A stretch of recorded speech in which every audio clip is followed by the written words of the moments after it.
Bonjour, je m'appelle Dominique Denoncourt et au nom du CRAR, aujourd'hui, j'ai le privilège d'accueillir le chef de l'Assemblée des Premières Nations Québec-Labrador, M. Ghislain Picard, militant Innu de longue date aussi. Donc, M. Picard, bonjour, Kwekwe. Kwekwe, bonjour, ça me fait plaisir. Alors, sans plus tarder, on va passer à la première question. Tout d'abord, en septembre dernier, la PNQL a élaboré un plan d'action sur le racisme et les discriminations envers les Premières Nations. Est-ce que vous pourriez nous parler du rôle de l'Assemblée des Premières Nations Québec-Labrador dans la lutte au racisme à l'endroit des Premières Nations? En fait, en guise d'introduction, il faut savoir que l'Assemblée des Premières Nations que je représente, c'est un collectif de 43 communautés, 10 nations. Et écoutez, à travers notre cheminement depuis plusieurs décennies, voire plusieurs décennies, on a toujours été interpellés par des situations que vivent les communautés.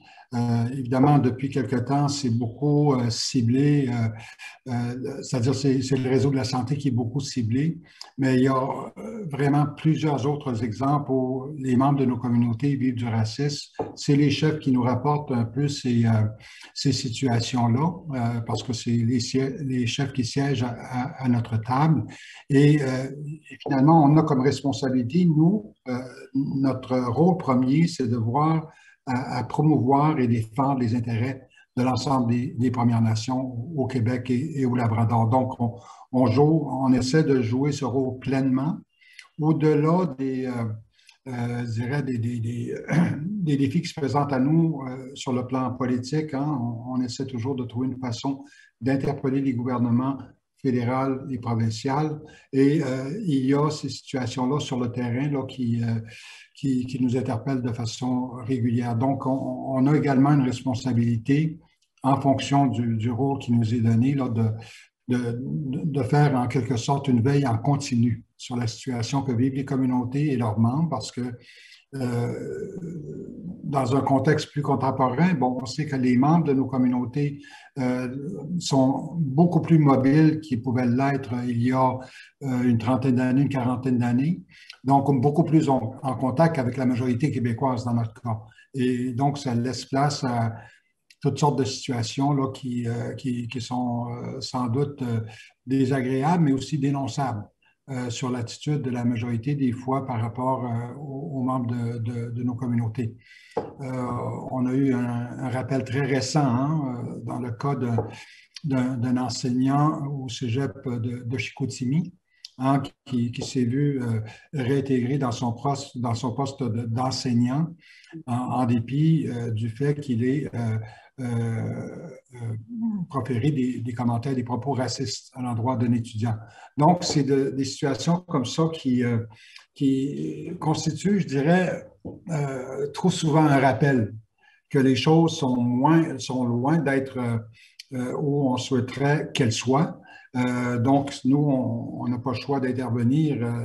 Quand ce n'est pas une situation comme celle de Chicoutimi, ben c'est des jeunes qui se font chahuter dans un aréna en train de jouer au hockey. Il y a des situations comme ça qui arrivent périodiquement, je dirais, et qui demandent de toute évidence notre intervention. Donc, c'est l'engagement que nous prenons, là, de dénoncer s'il le faut des situations. Et d'ailleurs, je parlais de Chicoutimi, puis on envoie une lettre à la direction du cégep en question aujourd'hui pour notamment parler de notre plan, mais aussi leur indiquer que tout le monde est surveillé, là. Il y a un regard très, très prononcé là, qui fait partie maintenant de la réalité, c'est-à-dire des organisations comme la nôtre, comme la vôtre, hein, qui regardent un peu ce qui se passe sur le terrain et qui réagissent en conséquence de gestes qui sont inappropriés. Donc, si je comprends bien, vous faites vous menez beaucoup d'actions de plaidoyer dans différents domaines, puis vous l'avez mentionné, la santé notamment. Donc, peut-être on pourrait parler un peu de la pandémie, le sujet de l'heure.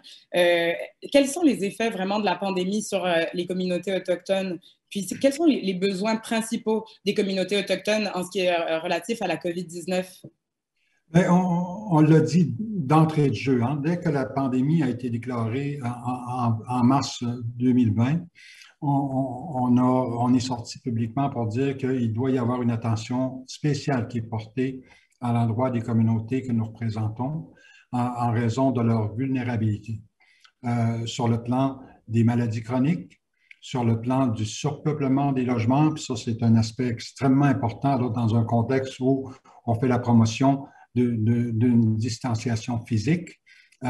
Comment peut-on l'assurer s'il y a 12 personnes dans un logement qui, normalement, en contiendrait 6? Donc, c'est extrêmement important pour nous que les gouvernements prennent conscience qu'il y a cette réalité-là au niveau de nos communautés.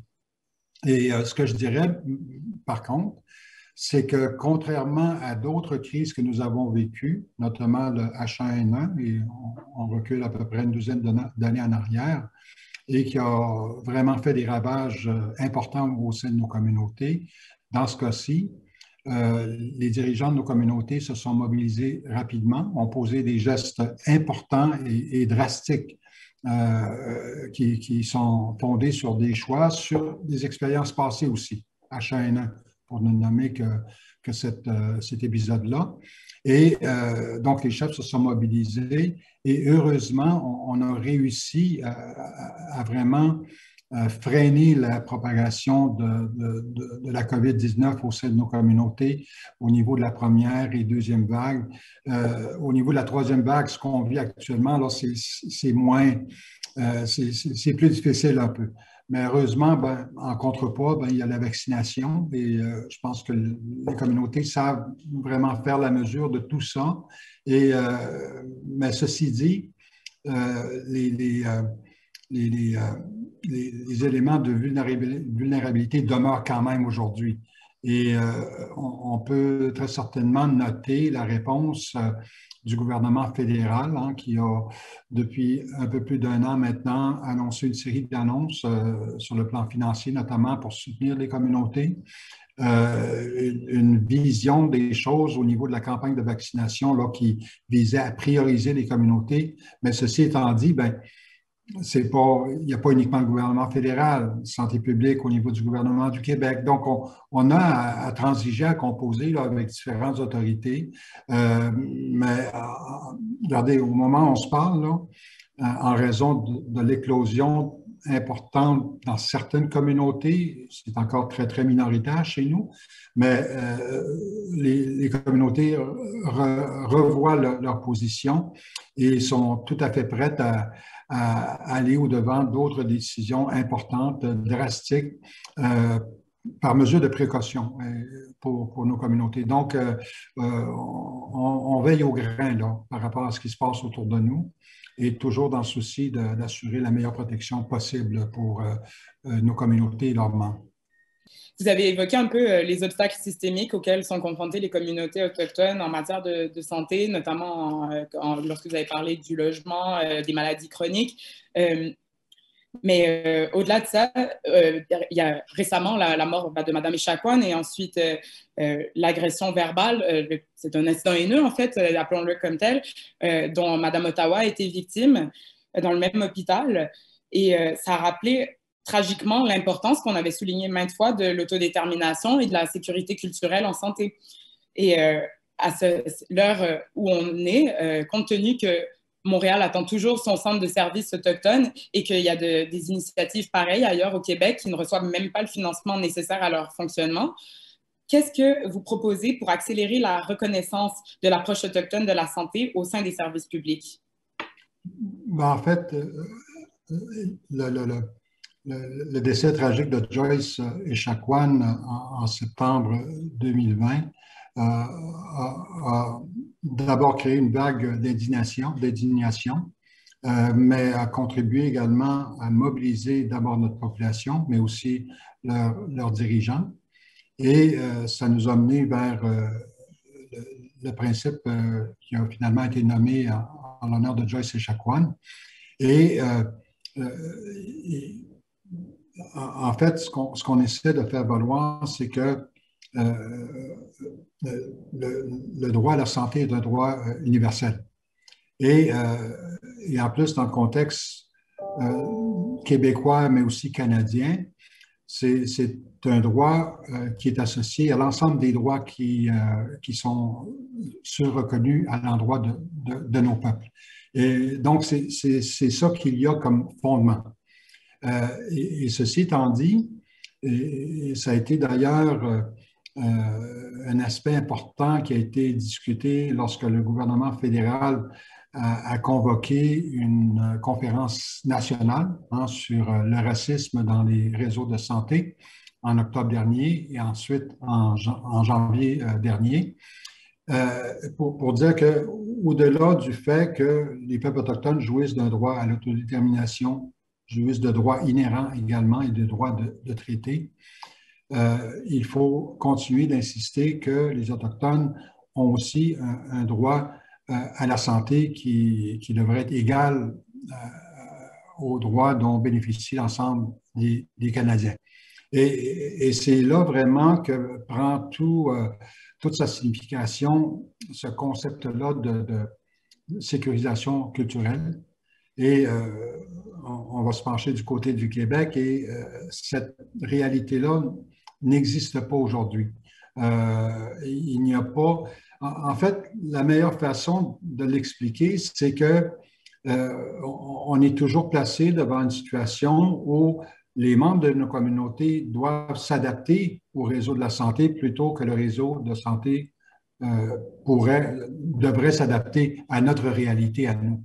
C'est ça le concept de sécurisation culturelle, c'est-à-dire que le réseau puisse finalement reconnaître qu'il y a une réalité qui est propre au peuple autochtone et qui demande une intervention appropriée. Donc, c'est un peu ça qu'on fait valoir et cela étant dit, bon, on connaît également la richesse culturelle par rapport à la pharmacopée, par exemple, au niveau de nos communautés, l'utilisation des plantes médicinales aussi. Et ça, d'ailleurs, je me permets une parenthèse parce que le docteur Stanley Volant, qui est un Innu, qui est issu de ma communauté, bon, évidemment, exerce sa profession dans des principes, à la base de principes qui sont reconnus en médecine conventionnelle, mais il n'a jamais hésité également à faire valoir l'importance de reconnaître les médecines traditionnelles qui appartiennent à nos peuples. Donc, c'est tout ça finalement qui mérite d'être retenu dans nos engagements avec les gouvernements autour de nous et leurs autorités, notamment au chapitre de la santé. Je pense que c'est important qu'on puisse insister sur le fait que il y a une vision des choses qui nous est propre et notamment ce qu'on appelle l'approche holistique, c'est-à-dire que on approche l'individu ou le patient, si on veut, et avec tout ce qui lui est propre là, au niveau de son environnement. Et pour moi, là, c'est là que prend toute son importance le concept d'assurer le bien-être aux individus autochtones sur le plan physique, sur le plan émotionnel, sur le plan mental et sur le plan environnemental aussi. Donc, c'est un tout et c'est l'approche qu'on essaie toujours de préconiser, pas toujours avec succès parce qu'on se bute souvent des autorités qui ont très peu de flexibilité dans leurs propres approches. Et pourtant, c'est justement cette approche holistique pourrait être complémentaire à la médecine conventionnelle ou occidentale. Ce serait quelque chose de possible et même qui est encouragé par plusieurs ONG autochtones. Bien, ce serait définitivement un plus. Hein? Au lieu d'y voir un peu, je dirais peut-être, au lieu d'y voir des barrières, là, pourquoi pas y voir un complément plutôt. Absolument. Et vous avez évoqué le principe de Joyce. Et pour nos auditeurs qui connaîtraient peut-être pas en profondeur le principe, est-ce que vous pouvez nous expliquer son importance et en quoi cette initiative, qui est une initiative du Conseil Atikamekw de Manawan, elle favorise l'accès aux services sociaux et à la santé? En tout cas, comment est-ce que c'était l'objectif du principe de Joyce? L'objectif, c'est à peu près ce que je viens d'expliquer là, en quelques mots. C'est l'intention du mémoire que le Conseil de la Nation Atikamekw a déposé auprès du gouvernement, des gouvernements du Canada et du Québec. Et ultimement, là, c'est vraiment d'assurer que les Autochtones aient accès à tous les services de santé et s'assurer que les services soient dispensés de manière à assurer leur mieux-être sur le plan mental, physique et spirituel. Donc, c'est tout ça finalement en quelques mots. Et évidemment, ça va aussi avec des actions précises qui devraient être ciblées, notamment ce que je vous disais un peu plus tôt sur la notion de sécurisation culturelle, qui avait d'ailleurs déjà été évoquée par au moins un parti d'opposition à l'Assemblée nationale, c'est-à-dire que, bon, s'il y a cette reconnaissance-là à la base, pourquoi pas légiférer là-dessus? Donc, c'est un peu là où les choses en sont actuellement. Donc, on est en quelque sorte resté sur notre appétit. Mais ce qu'implique également le principe de Joyce, c'est une reconnaissance du racisme systémique. Et c'est vraiment là où on se doute là, carrément un obstacle majeur du côté du gouvernement du Québec. Pas du côté du gouvernement du Canada, parce que d'ores et déjà, là, ça a été reconnu et accepté par le gouvernement, son premier ministre, monsieur Trudeau. Ce qui est tout à fait l'inverse en ce qui concerne l'actuel gouvernement du Québec. Mais on a toujours insisté. D'ailleurs, on s'est permis de voter une résolution pour reconnaître le principe de Joyce dans son entièreté, intégralement. Et pour nous, là, c'est vraiment respecter l'honneur de Joyce Echaquan que de faire valoir le principe sans aucune condition. Donc, c'est un peu là où en sont les choses, mais je pense que quelque part, on a convenu avec le gouvernement que ça ne devrait pas non plus être un frein, le fait que le gouvernement soit aussi déterminé dans sa position, comme nous le sommes d'ailleurs de notre côté, en insistant que le principe de Joyce doit rester ce qu'il est intégralement, sans compromis. Mais cela étant dit, on veut quand même aller chercher l'assurance nécessaire pour que, je pense que la meilleure façon de le poser, c'est comme je l'ai fait un peu plus tôt, en s'assurant que les services de santé là, soient dispensés de manière à respecter les membres de nos communautés, de nos nations. Oui, merci. Et vous avez déjà dit, justement, en entrevue, si vous me permettez, je vous paraphrase un peu, que le temps des commissions était révolu et qu'il était maintenant le temps de passer à l'étude et à l'application. Puis bon, 1 an et demi après la publication du rapport de la commission Vient sur les relations entre les Autochtones et les services publics québécois, quels obstacles rencontre la mise en œuvre des recommandations du rapport de la commission Vient? Et autrement dit, pourquoi est-ce que si peu de progrès ont été réalisés selon vous? Écoutez, oui, d'abord, votre référence du début, puis effectivement, la commission Vient est précédée par de nombreuses autres études, rapports, commissions au cours des 30, 40 dernières années.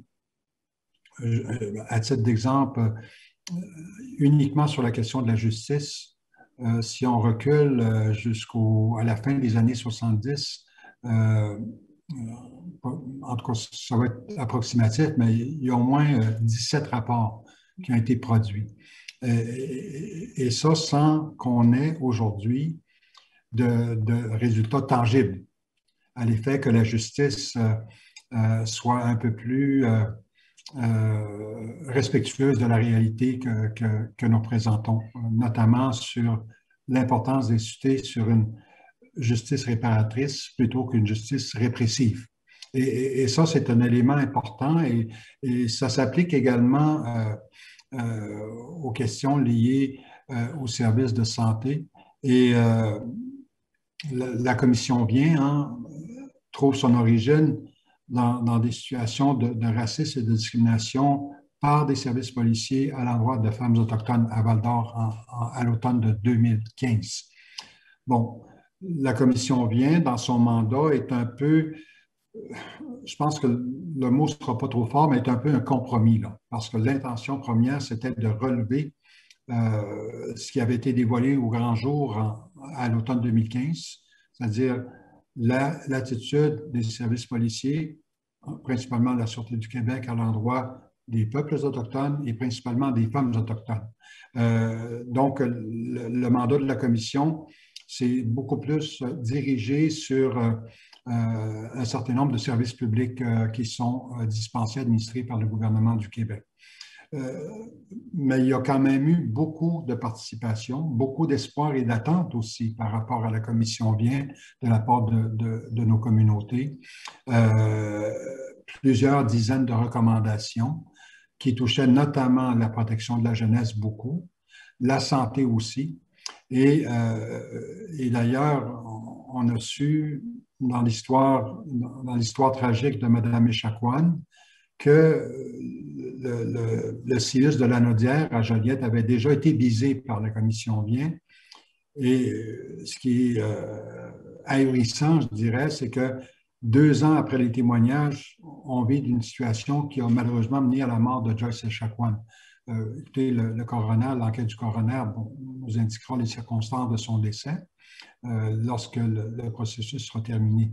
Mais en même temps, ça, c'est juste un exemple de situations qui ont déjà été énoncées, qui ont déjà fait les manchettes et pour lesquelles il n'y a pas eu de réaction ou de correction ou de réparation.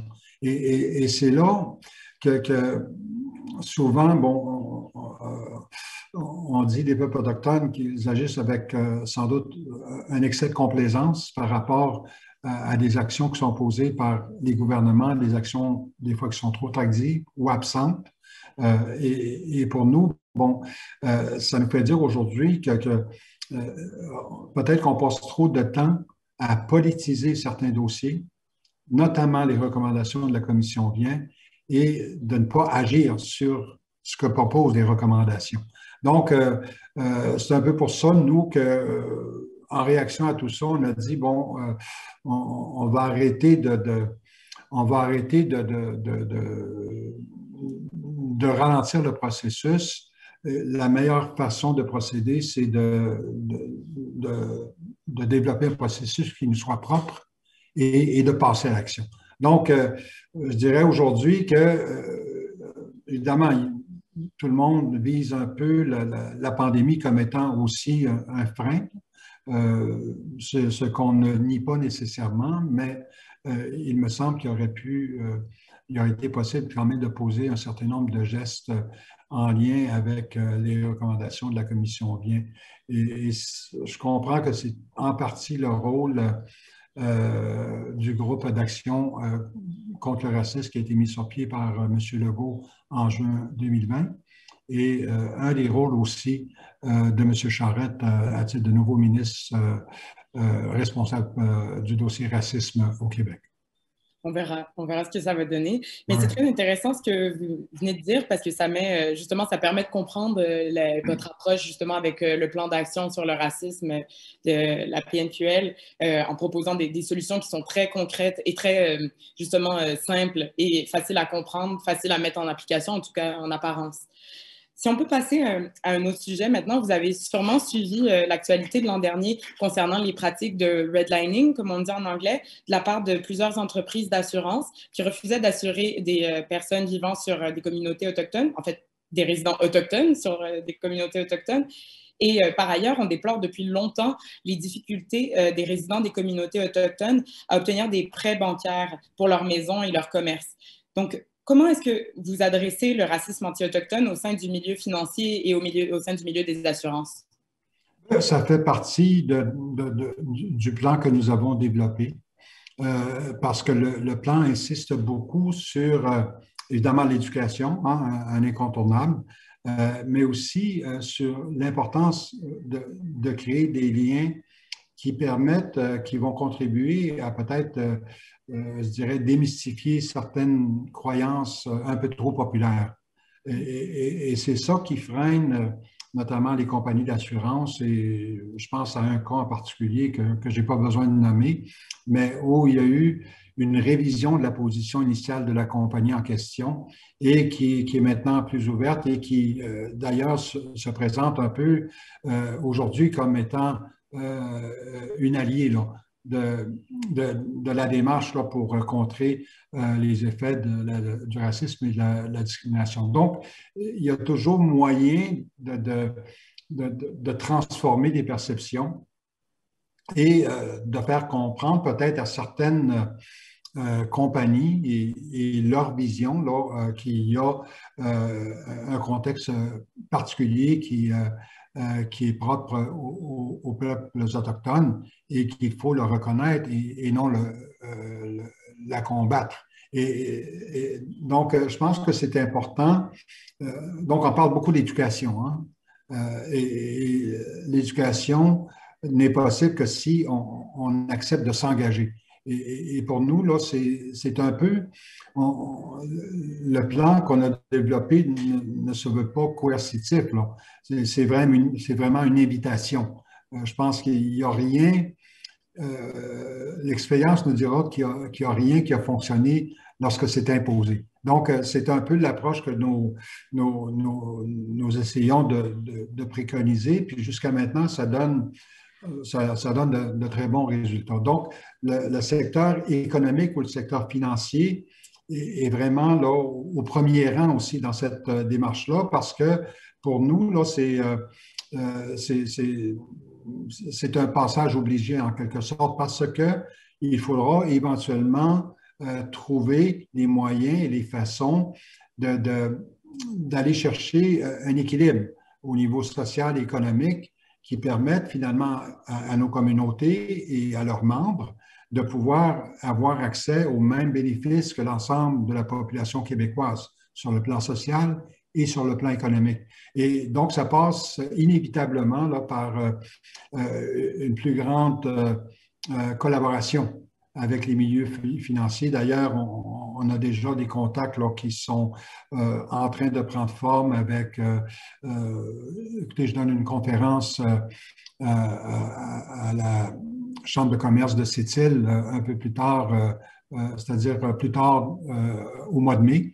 Et c'est vraiment dans cette perspective-là qu'on accepte ces rendez-vous, ces invitations, en insistant sur le fait qu'il y a une réalité économique qui est propre aux Premières Nations et qui est loin d'être l'idéal que nous recherchons. Parce que l'idéal que nous recherchons comme tout peuple qui se respecte, c'est de pouvoir accéder à une autonomie pleine et entière, incluant surtout ces aspects financiers. Et je pense qu'il y a des exemples ici qui peuvent facilement être ciblés. Mais ça passe aussi par une meilleure éducation, une démystification de ces croyances un peu trop populaires là, qui visent à vraiment marginaliser nos peuples et qui rendent peut-être, qui mettent un peu des barrières là où il ne devrait pas y en avoir, notamment dans le milieu financier. Vous parliez de l'incapacité, l'impossibilité plutôt des communautés et leurs membres d'avoir accès à des prêts. Et ça, c'est un fait aussi. Et il faudra que ça change, mais ça passe beaucoup par l'éducation. Mais l'éducation pour éventuellement changer des politiques qui sont sans doute un peu trop injustes à l'endroit de nos peuples. Puis, au-delà de l'éducation qu'on peut faire avec nos proches, avec différents membres de la société, quel genre de soutien et de collaboration est-ce que vous attendez de la part des citoyens des organismes non autochtones dans la lutte contre le racisme que vivent les Autochtones? C'est un peu l'esprit du plan que nous avons développé. Le dévoilement du plan en septembre dernier a été précédé par un sondage que nous avons mené auprès de la population québécoise et qui a donné des résultats qui n'étaient pas surprenants d'un côté, mais les taux ont quand même nous ont pris par surprise. Là, je vois l'écran qui bouge un peu. Les résultats nous ont pris un peu, c'est-à-dire les niveaux dans les résultats, nous ont pris un peu par surprise parce que il y a au moins 9 Québécois sur 10 qui croient que les Premières Nations sont effectivement victimes de racisme. Donc, c'est très, très révélateur là,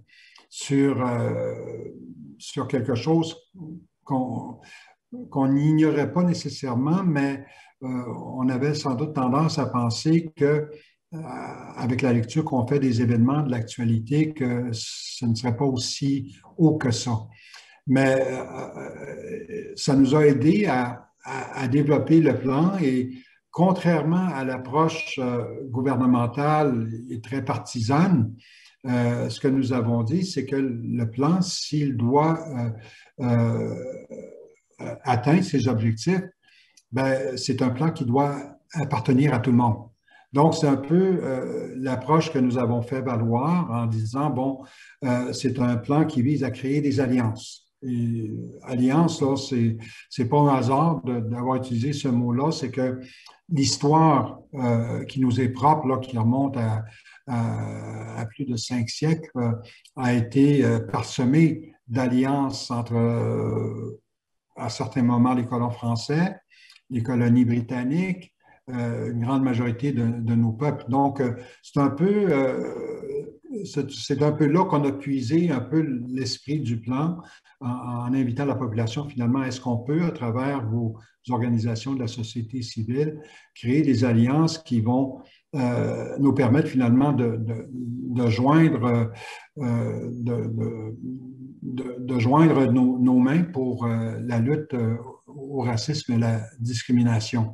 Et jusqu'à maintenant, ça donne des résultats qui sont très, très positifs, puis une réponse vraiment fantastique, là. Et à partir de ces alliances-là, on développe également des actions concrètes là, en fonction des 141 recommandations que le plan propose. Qui ne sont pas des... je veux dire, il n'y a rien de nouveau là. On est allé puiser ce que nous croyons comme étant des recommandations qui sont accessibles à tous dans au moins 3 rapports. Commission Vérité et Réconciliation, la Commission vient, et entre les deux, l'enquête nationale sur les femmes et les filles autochtones assassinées et disparues. Donc, c'est là qu'on a puisé en réalité toute notre énergie et dire, bon, au lieu, encore une fois, de politiser le tout, sans vraiment isoler les gouvernements. Alors, les gouvernements auront toujours une responsabilité politique d'action. Est-ce qu'on peut aller au-delà des excuses et passer à l'action en posant des gestes concrets? Mais en même temps, pour moi, c'est très clair que le racisme et la discrimination, là, c'est vraiment les personnes qui le vivent. Et c'est dans la rue, c'est dans nos quartiers, c'est dans nos villes. Et c'est là que le plan doit trouver également je dirais son inspiration. Et ça, je pense que c'est très, très important là, qu'il doit y avoir une approche qui soit loin de la partisanerie, une approche vraiment sociétale, là, si on veut arriver. Donc, on se dirige vers 1 an là, depuis que le plan a été déposé. C'est très clair que nous aurons à produire un bilan et on verra si la démarche est maintenue pour la suite. À mon sens, on peut pas. C'est difficile de mettre un calendrier ou un échéancier. Je pense que nous sommes interpellés tant que le racisme et la discrimination feront partie de notre quotidien. Et sans vouloir m'isoler dans le pessimisme, je doute qu'on puisse dire, bon, 1 an plus tard, on a atteint nos objectifs, on passe à autre chose. Pour moi, là, il faudra trouver une façon de maintenir un peu cette tension-là, même au-delà des prochaines années. Absolument. Mais merci beaucoup, M. Picard, pour tout le temps que vous nous avez accordé, honnêtement. Et j'espère que nos efforts futurs vont contribuer à renforcer les liens entre les Autochtones et les non-autochtones afin qu'on puisse faire front commun dans la lutte contre le racisme systémique. Donc, c'est ce qui vient de conclure notre entrevue avec le chef de l'Assemblée des Premières Nations Québec-Labrador, M. Ghislain Picard. Merci. Merci. La fierté et l'optimisme sont nos meilleures armes. Absolument.